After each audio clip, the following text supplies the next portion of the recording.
Now, templates have been wildly popular for years, but now we have some 6-inch wide templates. I know, and these are really exciting. These are from our friends at Crafters Workshop. Yes. Very different new size, and we've got some really cool techniques we're gonna play with today. Come join us.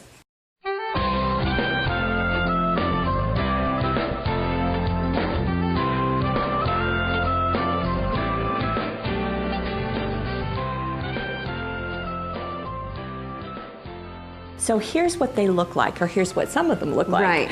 Right. The 3 that we're going to explore today. And these are 6 inches. Yeah. So you can see, kind of in comparison to my hands, these are a great size for not only card making, but also scrapbooking and doing some other techniques like on the Sarah surfaces. And what's fun is that there are different techniques. So, okay, so we're going to get started. So okay, let me scoot these away. Let's do that. And here is a card using the first technique. Yeah. And, okay, so what I'm seeing are all these swirls. So that's going to be the swirl template, this is the swirl one. And a lot of modeling going on. Now this technique is using a fine tip black pen, and the one that we're working with is the pen sticks. Okay. And you might want to bring in that package actually, because these pens are really nice. Really like these. This is a new set for us, and what I like is that it's got 3 widths within the collection. So 3 millimeter, 5 millimeter, 7 millimeter. Yeah. So, and you can use any of these with this technique. Okay. So well, let's get into. Actually, let me bring this in, and this is going to be a little tricky to see because it's a white template on white paper. But you can see that we've already used this. This has been used and tested for you. Right, exactly. So let me just uncap my pen, and here's the technique I'll do. Now, when you're doing this onto your real project, you probably want to use some stencil tape to tack this down. Sure. It just makes it a little bit easier. But basically, this is as difficult as it gets. So you're just tracing around the template. Exactly. And we're going to leave that in place, right? Right. When you do the next step. Right. So I'll just be tracing this with the black. Okay. And if I accidentally, you can see that I kind of scooted up onto the template. We'll talk about cleaning this too later. I'll show you how cleaning the template, quick and easy that is to do. Because a lot of people wonder about this. You know, ooh, how do I get the ink off or the paint or whatever it is that I'm using? You know, doing things like that, it's like coloring. It's it's somewhat really therapeutic. Yeah, right. It is. That repetition. Yeah. In fact, I was doing this morning, just kind of trying out some of these new templates, and I thought this is very relaxing. You can just kind of sit down and doodle like this. You could recommend that. Right. So I'm keeping the template in place. Now you're going to get something else that's new. These are the Memento ink pads from our friends at Sukaniko, the Dewdrops. I love these. Actually, Susan has told me she loves them too. These are a lot of fun, and they come in such a variety of fun colors. So I'm working with the Bahama Blue, Angel Pink, and Sweet Plum. Of course you are. And the other thing is that they're like $2 each. I know. So this is a great way, if you're a stamper or if you're not a stamper, to get a variety of colors inexpensively. You can get a nice collection. The other nice thing is that because they have this little, it's like a pedal, pedal tip. You have a nice pointy tip that can get into some of the corner areas.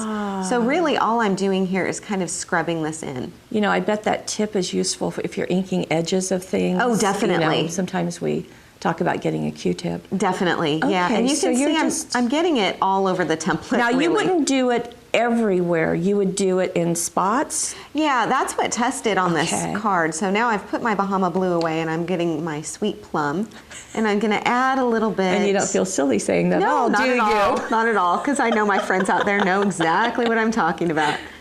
So going through, just adding a little bit more on top, and then, you know, I can hit some of the highlights with this pink. And you can, you know, let this dry in between if you want to, or clean off the template in between applications. And just to give you, I mean, this is a small portion of it, but you can see. So we're really seeing the blue in this case. Right. What you can also do, if you can see that I did not get into all of the little areas of those nooks and crannies, you could then, leaving this template on after you clean it off, and I would use a damp baby wipe or a Kleenex or tissue to clean it off. You could also wash it off with soap and water. Take a dry cloth, and you can, while the ink is still wet, you can kind of scoot the ink into the crevices. Oh, really? It really Okay. depends on the paper that you're using as well. Okay. If you used watercolor paper, you could do some really fun spritzing techniques too. Oh, yes, you could. Yes, Yeah. you could, like you did in STEM Camp. Yeah. Okay. Yeah. So here's what Tess has done. And so she's done that piece of paper Mm-hmm. and then covered her card with first this purple and then That's with the black. color core cardstock. Yes. Oh, yes, it Love is. it. Yes, it Love is. And then have done the two pieces with a piece in the center Yeah. with her message. And then inside, very fun, used another part. This is kind of like your master boards. Right, exactly. You could do that and have pieces left over to use on tags just like this. Absolutely. And really, when you think about it, I mean, that technique is pretty quick and easy to do. Mm-hmm. To create something that looks as intricate as this in a relatively Yeah. quick time. Yeah. And it looks fantastic. It I really love it. does. I love Very, it. very nice. Okay, so this is one way that these Exactly. templates could be used. So Let's look at we have another more. way.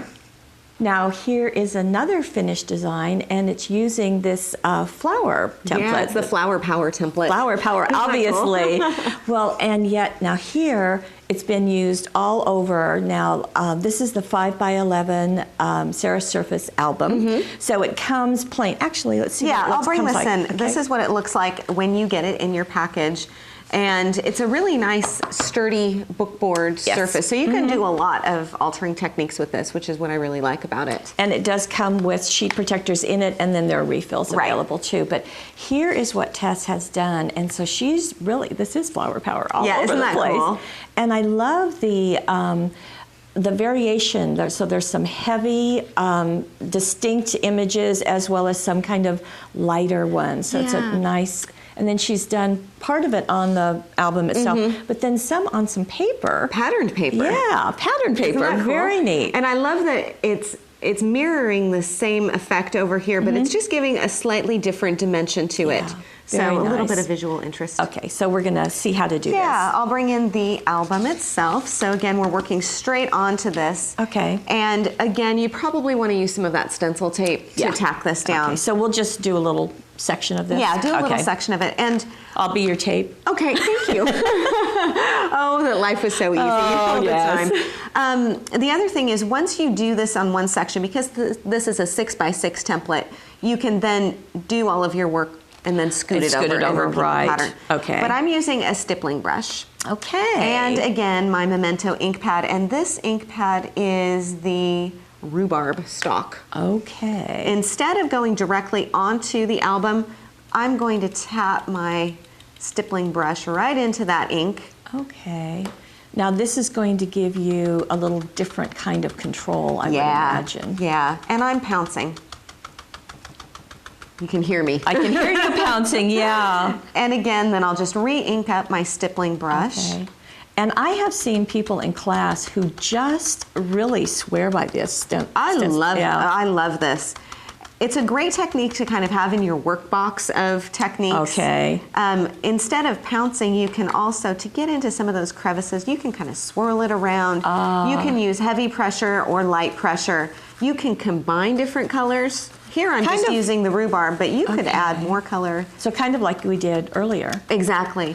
And then with your stippling brush, you'll notice that this has been well used. Yes. You can kind of tap off some of the color that you've got on here and then reuse that same brush for something else. I was going to say you don't need one per color. No, you don't. Although I do have a couple of stippling brushes just because I usually keep one for dark colors Yeah. and one for light colors and another one for white. Oh, okay. Because you don't really want to mess with white and Right. Try even to- other lighter colors. Okay, if so you I want to should lift lift it that up? Mhm. Okay. Ah, Isn't that pretty? I love Super the easy. effect of that. Yeah. You know, actually, when you were doing it, I was kind of wondering if you were getting enough color on Yeah. it, but I see that I shouldn't have been concerned. Yeah, it's not a Very problem. And you pretty. can also, if you're concerned about the amount of color that you're getting actually onto your work surface, lift up part of the Sure. template. Take a peek Sure. underneath. Don't take off all the tape and lift it off because then you have to reposition it. That is so pretty. Yeah. Let me bring in the finished one again, just so you can see the effect when it's all over, and again, directly onto that striped know. paper. It's gorgeous, isn't Lovely. it? I love And it. We've got more. Yes, we do.